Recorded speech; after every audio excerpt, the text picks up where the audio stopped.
ये कहानी शुरू होती है एक ऐसे गांव से जहां के लोग हमेशा मुस्कुराते रहते थे। उस गांव का नाम था सुंदरपुर और वहीं रहते थे दो बहुत ही अच्छे दोस्त। एक का नाम था राइस्टार और दूसरे का ज्ञान भाई। वो दोनों बचपन के दोस्त थे, साथ रहते, साथ घूमते, साथ खेलते। पूरे गांव में उनकी दोस्ती मशहूर थी। लेकिन एक दिन कुछ ऐसा हुआ जो उनकी जिंदगी हमेशा के लिए बदल गया। सुबह सुबह राइस्टार ज्ञान भाई को बुलाने उसके घर गया, पर जाकर देखता है कि ज्ञान भाई और उसके पापा अपना घर खाली करके गांव छोड़कर जा रहे हैं। राइस्टार ने पूछा, कहाँ जा रहे हो तुम लोग? ज्ञान भाई बोला, मेरे पापा ने शहर में एक नया घर लिया है, बहुत बड़ा है, आज से हम सब वहीं रहेंगे। राइस्टार बोला, तो इसका मतलब अब हम कभी नहीं मिलेंगे? ज्ञान भाई बोला, नहीं यार, मैं बीच बीच में मिलने आता रहूंगा। फिर ज्ञान भाई अपने घर वालों के साथ चला जाता है। राइस्टार दूर एक बर्च के पेड़ के पास खड़ा होकर उसको जाते हुए देखता रहता है। उसके बाद हर दिन राइस्टार उसी पेड़ के पास बैठकर ज्ञान भाई का इंतजार करता है। दिन ढल जाता है, शाम हो जाती है, रात भी, पर ज्ञान भाई कभी वापस नहीं आता। आखिर में राइस्टार को लगता है कि अब वो कभी नहीं आएगा और धीरे धीरे वो उसे भूल जाता है। फिर 15 साल बाद का सीन दिखाया जाता है। राइस्टार अब बड़ा हो चुका था, एक आर्मी कैप्टन बन गया था। उसके पास अपनी एक पूरी सेना थी। दूसरी तरफ एक सुंदर से गांव में एक बड़ा सा महल था जिसमें अब रहता था ज्ञान भाई,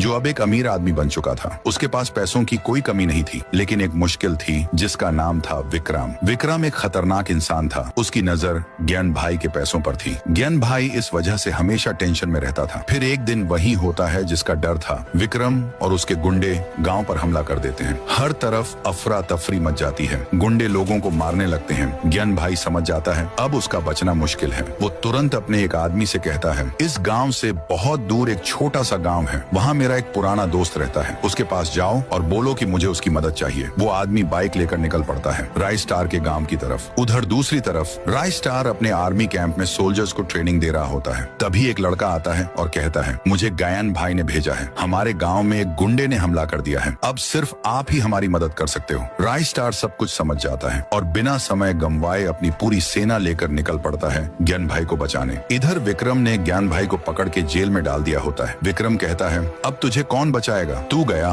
ज्ञान भाई बोलता है, तुझे नहीं पता, मेरा एक दोस्त है जो मेरे लिए जान भी दे सकता है और वही तुझे मारकर मुझे छुड़ाएगा। तभी अचानक सब तरफ एक गहरी धुंध छा जाती है और उस धुंध के बीच से एंट्री होती है राइस्टार की अपनी सेना के साथ। वो गुंडों पर टूट पड़ता है। तेज लड़ाई होती है, गोलियां चलती हैं, हर तरफ मार धाड़। कुछ देर बाद जब धुंध हटती है, विक्रम जेल के अंदर देखता है ज्ञान भाई वहाँ से गायब है। वो तुरंत पीछे मुड़ता है तो देखता है राइस्टार खड़ा है अपनी सेना के साथ।